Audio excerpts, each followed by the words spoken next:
ఇప్పుడు కేవలం 7,999K up to 10 kgs వరకు బరువు తగ్గి అధిక బరువు నుంచి వచ్చే ప్రధాన సమస్యలను దూరం చేసుకోండి. మెగా హీరోల కొత్త రిలీజ్ డేట్లతో యంగ్ హీరోలకు దెబ్బ తగిలింది.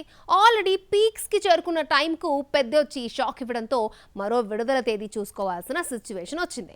రిలీజ్ డేట్ మార్చుకోవాల్సిన ఆ హీరోలు ఎవరో చూద్దామా? ఏజెంట్ డిజాస్టర్ తర్వాత అఖిల్ నటిస్తున్న లెనిన్ ని మే 1న రిలీజ్ చేస్తున్నట్టుగా ప్రకటించారు. అనుకోకుండా పెద్ది ఏప్రిల్ 30న రావడంతో ఒకే రోజు తేడాలో అఖిల్ వచ్చే సాహసం రిస్క్ చేయడు. ఈ లెక్కన లెనిన్ మే 3వ వారంకు వెళ్లే ఛాన్స్ ఉంది. పెద్ది, ఉస్తాద్ భగత్ సింగ్ రిలీజ్ కు అటు ఇటు 2 వారాల పాటు క్రేజీ ప్రాజెక్టులు రిలీజ్ చేయడానికి నిర్మాతలు సాహసించారు. ఒకవేళ తీసుకొద్దాం అనుకుంటే థియేటర్స్ దొరకవు. ఉస్తాద్ మార్చి 26న వస్తుంటే శర్వానంద్ బైకర్ ఏప్రిల్ 3న రిలీజ్ అవుతోంది.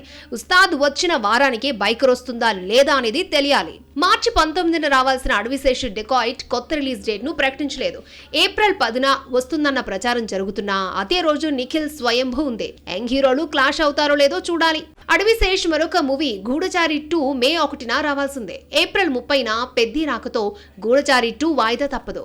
డెకాయిట్, గూఢచారి 2 రిలీజెస్ మధ్య మినిమం నెల రోజుల గ్యాప్ ఉండేలా జాగ్రత్త పడాలి. ఈ లెక్కన సమ్మర్లోనే అడవిశేష్, నిఖిల్ ఈ 2 సినిమాలతో వస్తారన్న గ్యారంటీ తక్కువే.